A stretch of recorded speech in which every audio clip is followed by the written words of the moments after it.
Hello everyone, welcome to Principle of Robotics and Automation course for GATE RA exam, that is GATE Robotics and Automation.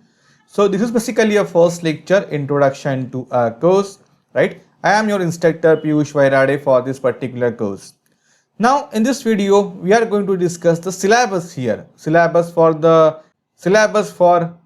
Principle of Robotics and Automation course, and we are going to decode this particular syllabus and what will be the course structure. So this is what we are going to discuss in this particular video.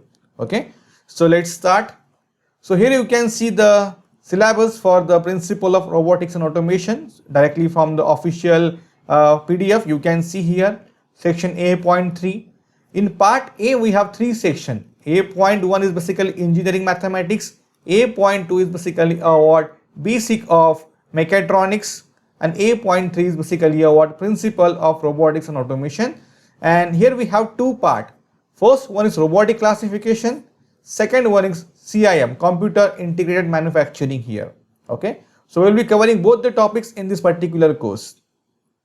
Now let's decode the syllabus one by one. So first we'll be discussing about the robotics classification here, right?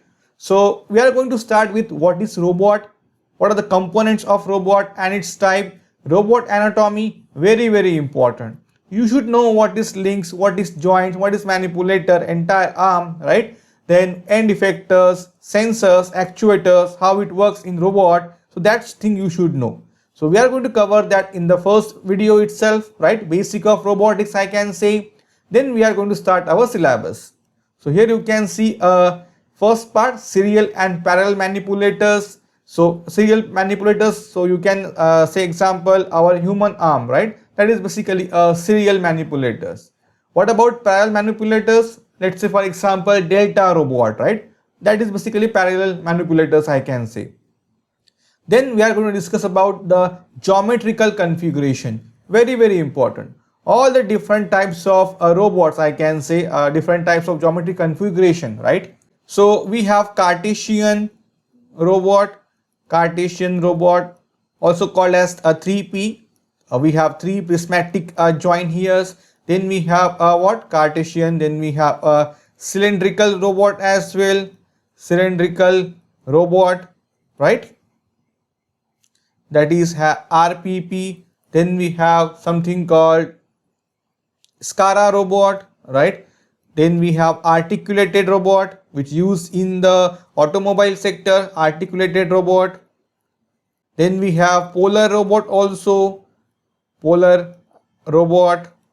And then we have something called a delta robot as well. So we are going to discuss all these things in geometric configuration, Cartesian robot, cylindrical robot, polar robot, then what is SCARA robot, articulated robot and delta robot, like that.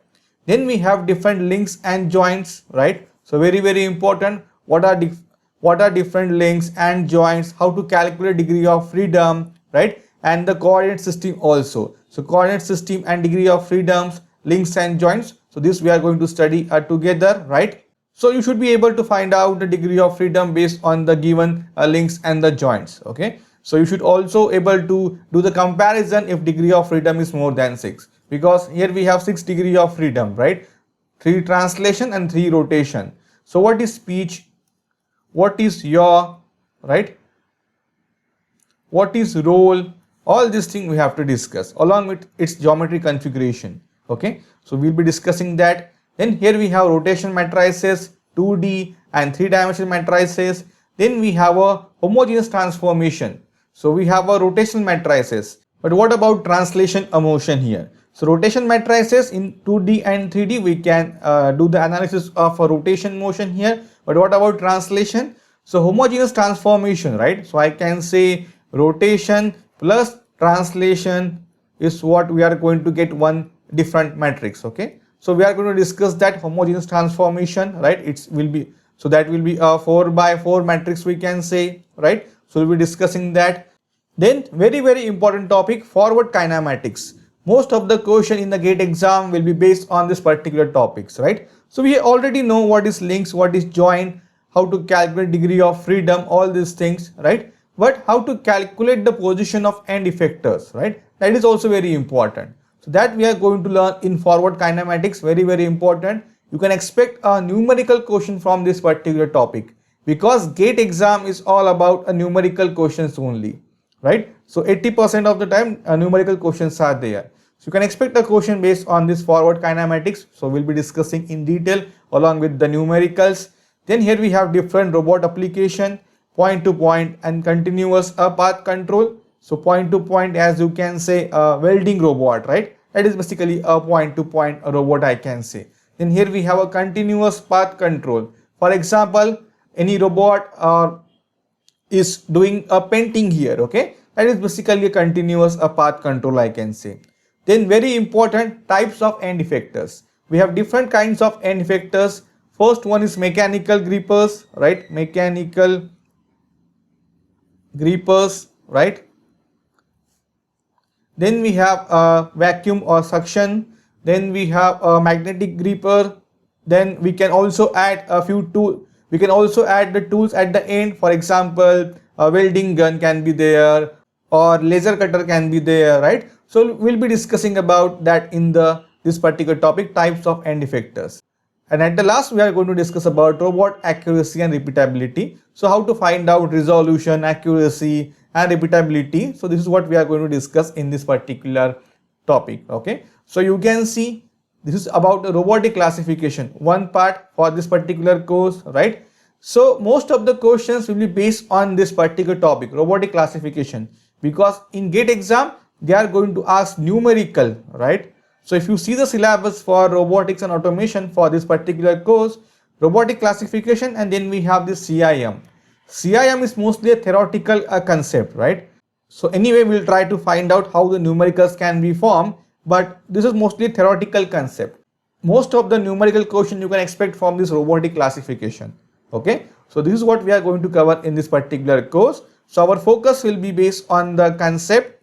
So first we'll discuss about basic of this concept plus mathematics or geometry behind that. Okay, so mathematics. So when I say maths or geometry, so it means we are going to deal with the numerical problem here. Okay, so different types of numerical question can be formed, and then we are going to do a practice on each topic. Okay, so this is what we are going to follow. First we'll discuss the concept, then the mathematics or geometry behind that, then we are going to solve question based on that. Okay, so this is what we are going to follow in robotic and classification.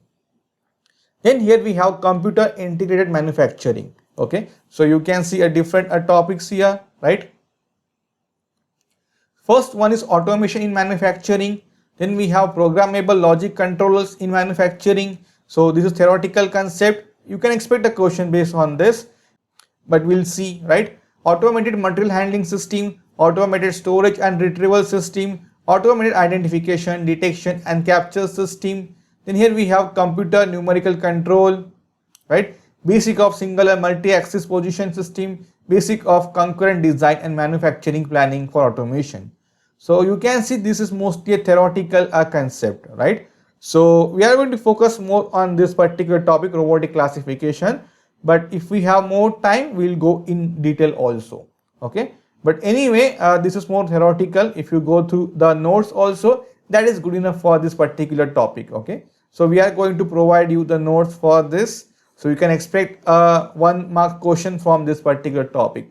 But this topic is very important. We are going to focus a lot more on this one, because you can expect a 2 mark numerical question from this. Okay. This is also important. Okay. We are going to cover this also. But what I am saying, numerical questions can be framed very nicely based on this robotic classification. Okay. So this is regarding the syllabus for principle of robotics and automation. So from tomorrow, we are going to start the lectures for this particular robotic classification here. Okay. Thank you.